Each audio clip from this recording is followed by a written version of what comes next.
안녕하십니까. 순천대학교 미래융합대학에서 실시하는 부동산 관련 강좌를 맡게 될 이승호입니다.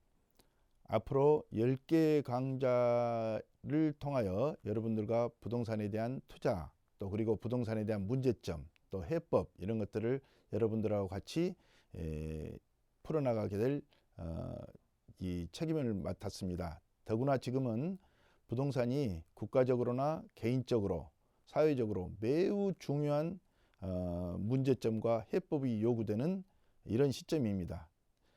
그래서 이 강좌를 맡게 된 그 책임과 어깨가 더욱 무겁다고 봅니다. 열심히 여러분들과 같이 문제점을 찾아내고 해법을 만들어내는데 같이 학습해 나가시도록 하겠습니다. 먼저 10개 강좌 중에 기본 개요를 먼저 말씀드리겠습니다. 첫 번째 제1회는요.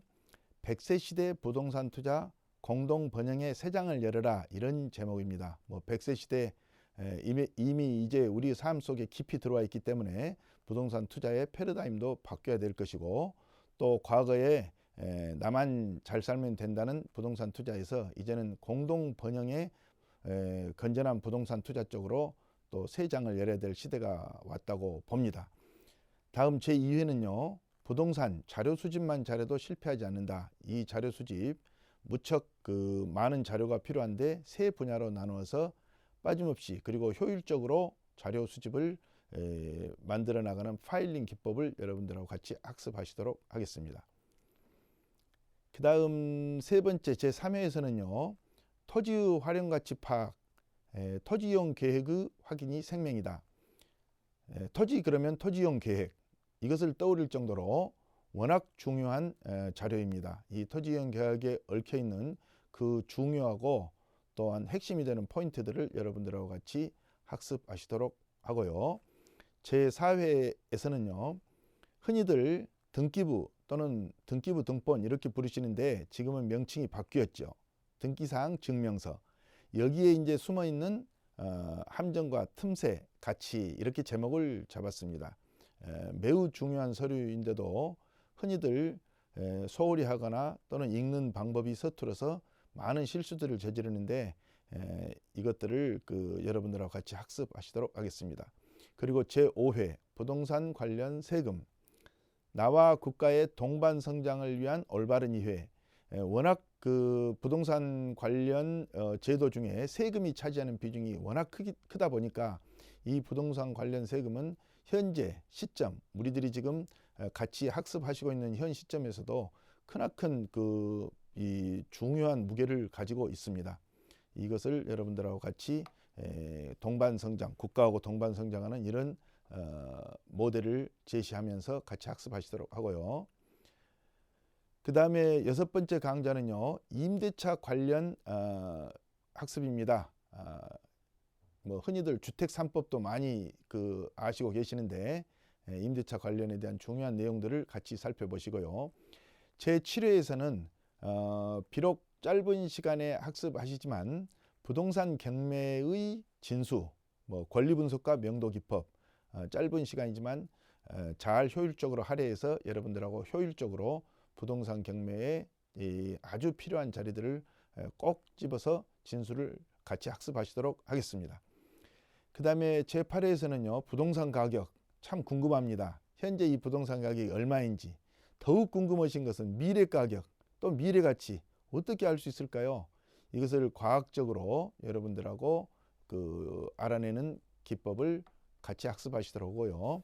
제9회에서는 100세 시대 나에게 딱 맞는 부동산 골라내기. 아무리 훌륭하게 보이고 외양이 좋은 것처럼 보이는 것들도 나에게 맞지 않으면 무슨 소용이 있겠습니까? 나에게 맞는 부동산을 골라내는 기법, 이것들을 여러분들하고 학습하시고요. 마지막으로 10회에서는 우리나라 한반도의 남쪽에 펼쳐져 있는 남겨진 땅, 보물의 땅, 기회의 땅이지요. 이 남도에 대하여 바라보시는 시각을 바꾸고 훌륭한 투자처로서 남도 쪽에 여러분들 눈을 돌리시는 기회를 가지도록 남도 바다에서 육지를 보라, 이런 제목으로 같이 학습을 하시도록 하겠습니다. 맨 먼저 제1강 100세 시대 부동산 투자 공동 번영의 새 장을 열어라, 이런 제목으로 여러분들하고 같이 마주하시도록 하겠습니다. 몇 개의 제목으로 나눠지는데요. 첫 번째, 이 각국 부동산은 실물자산 성격을 넘어서서 투기자산으로 전환되는 추세가 강해지고 있다, 이런 제목을 써봤습니다. 처음부터 무거운 그 주제를 갖고 같이 공부하시는데요. 이것은 피해 나갈 수 없는 주제입니다. 우리나라뿐만 아니라 선진 각국들이 자본주의가 심화되면서 모든 자산이 거의 다 투기 자산이 됐다고 해도 과언이 아닙니다. 강약의 차이는 있고 또 시간과 공간에 있어서 약간씩 차이들은 갖고 있지만 엄청나게 많은 자산들이 투기 자산으로 전환되는 추세입니다. 뭐 여러분 잘 아시다시피 주식이나 금 같은 것은 진즉 투기 자산화 된 지가 오래됐고요. 오일 뭐 여러분들, 그리고 또한 심지어는 명화나 골동품 등도 투기 자산화 되고 있습니다. 그런데 부동산이 하물며 투기 자산이 되지 아니라는 법이 어디가 있겠습니까? 그래서 막아도 투기 자산으로 전환되는 추세가 강해지는 것, 이 추세만큼은 부인할 수 없는 것입니다.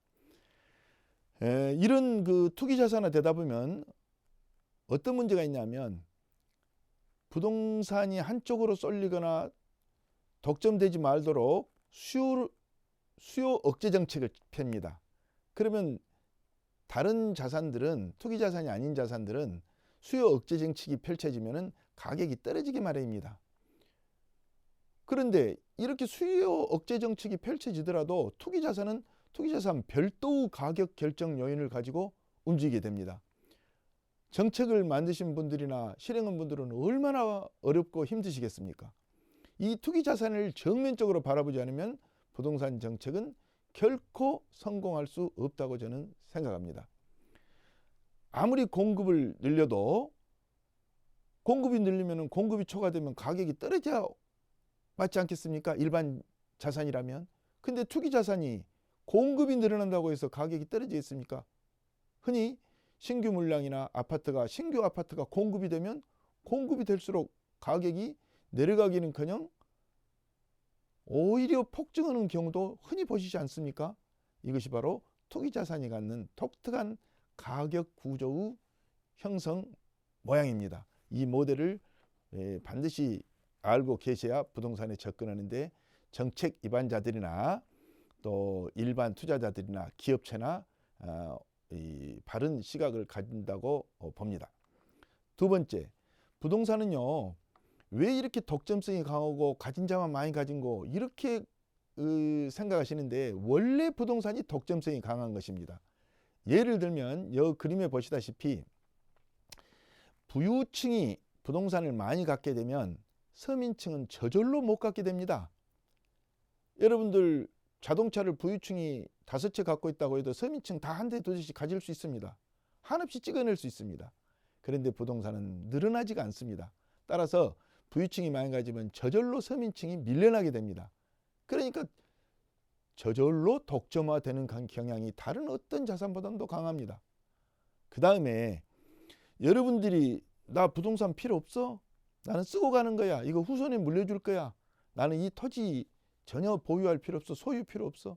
나 이거 아파트 빌려 쓰면 그만이지. 아파트 안 쓸 거야.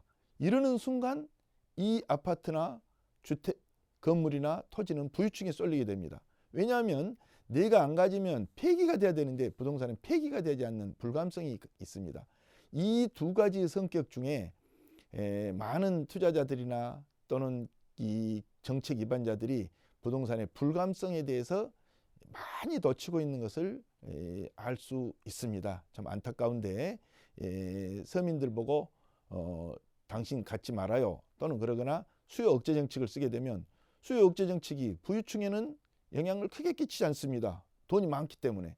근데 서민 쪽에서는 내 수요가 줄어드네 하는 순간 그 대상이 되는 부동산은 부유층에 쏠리게 된다는 거, 이것도 꼭 놓치지 말으셔야 되겠습니다.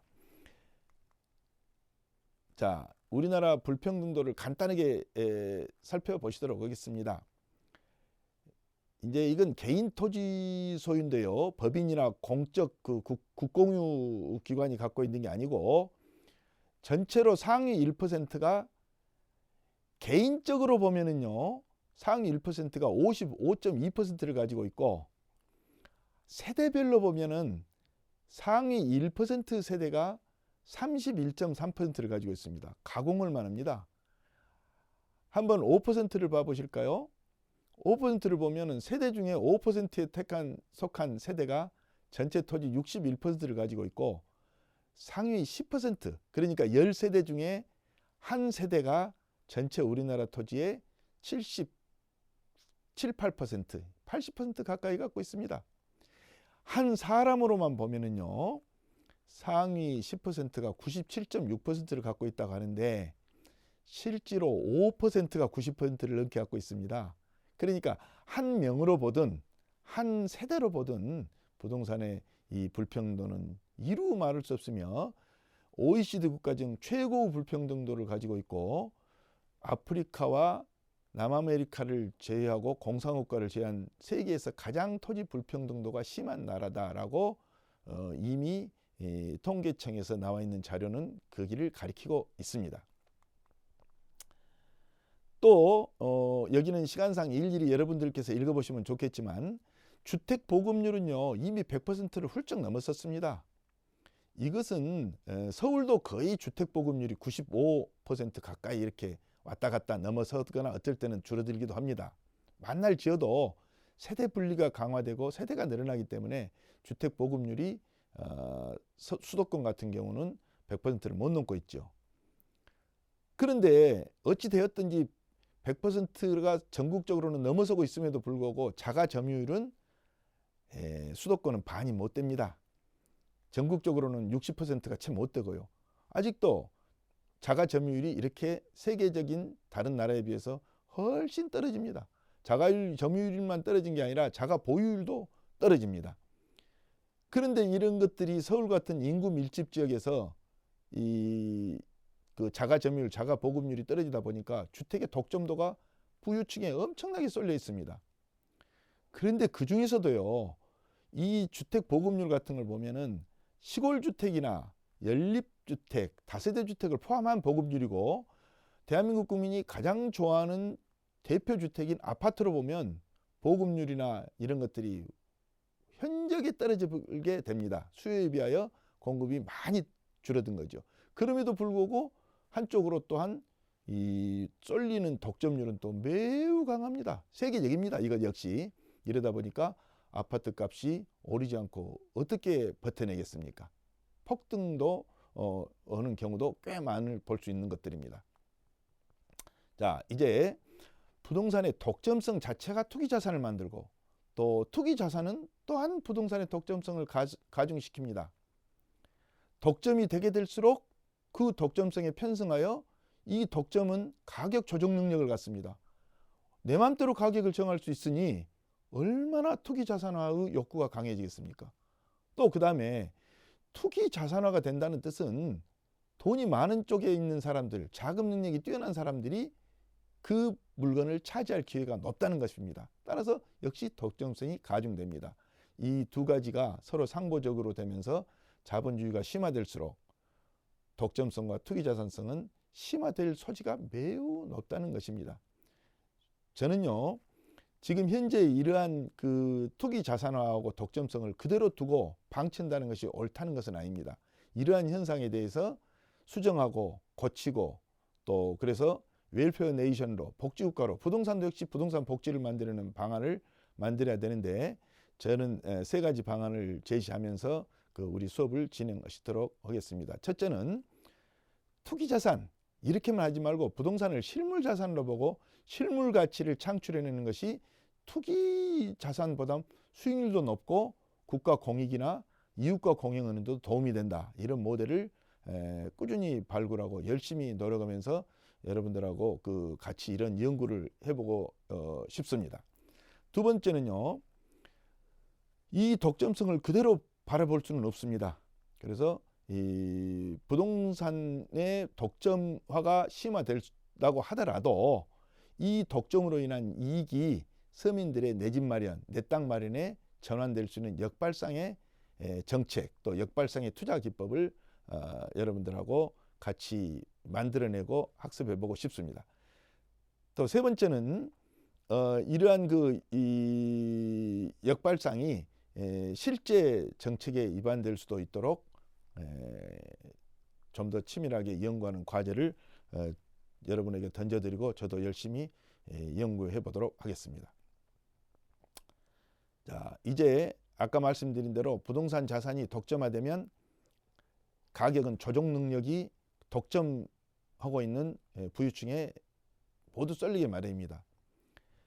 흔히 세금을 올려서 부동산을 못 갖게 하자. 현재 정부에서도 이게다가 초점을 맞춰서 다주택자의 취득세를 높인다거나 양도소득세를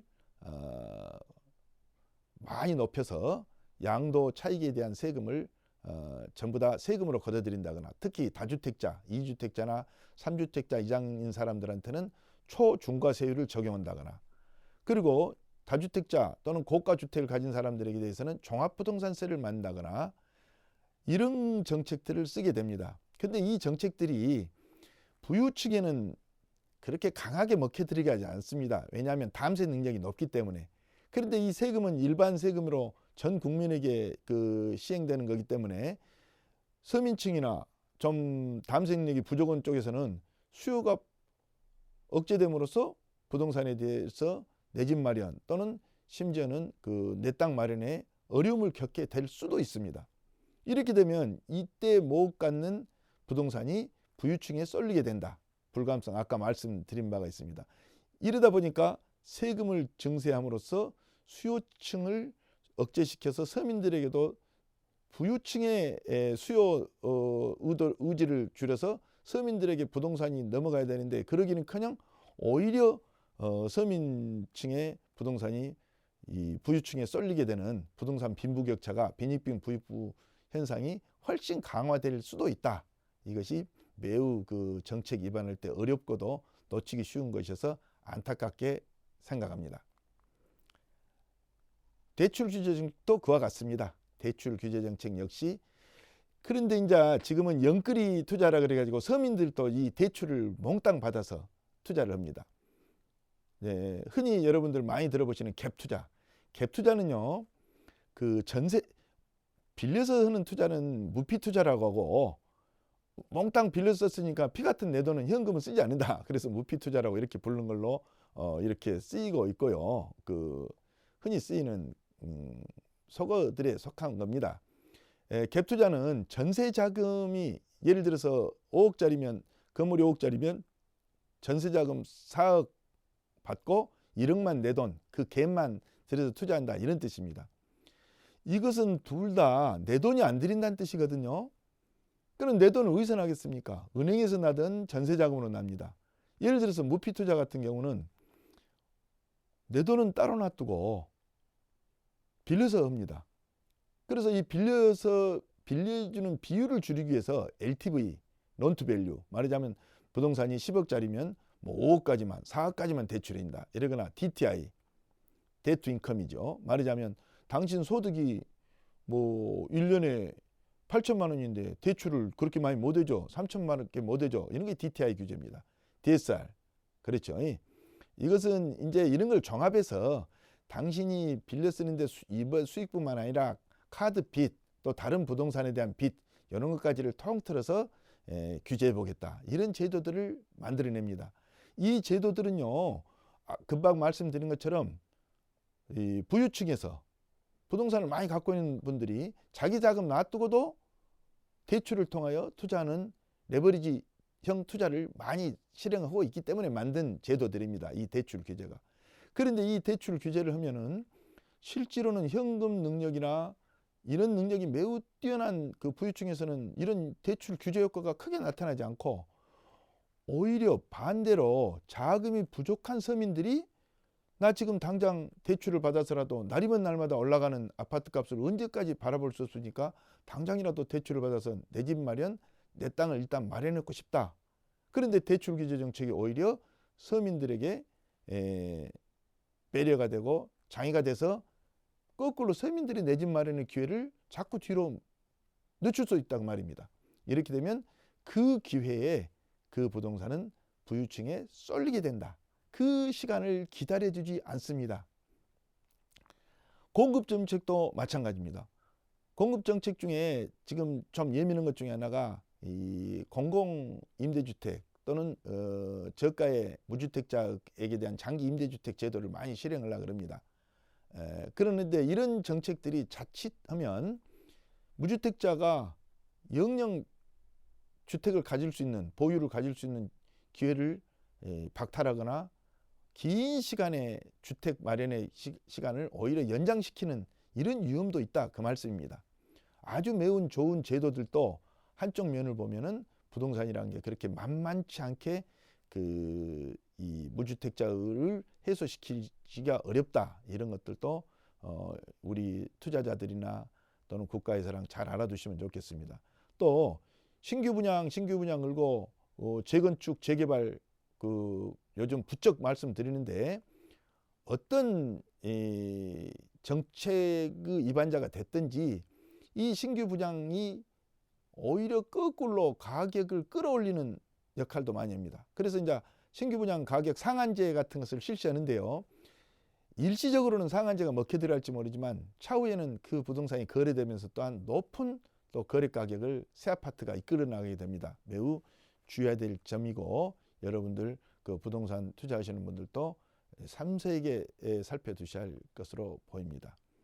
또 임차인 보호 정책 매우 중요합니다.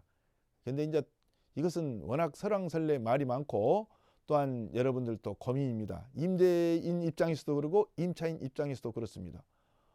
임차인을 보호하려고 임대료 상승을 못하게 일정 비율 이상으로 강제적으로 못을 박아놨습니다. 지금 그렇죠. 현재 지금 주택임대차보호법, 상가건물 임대차보호법 모두가 다 임대료 상승폭을 제한하고 있습니다.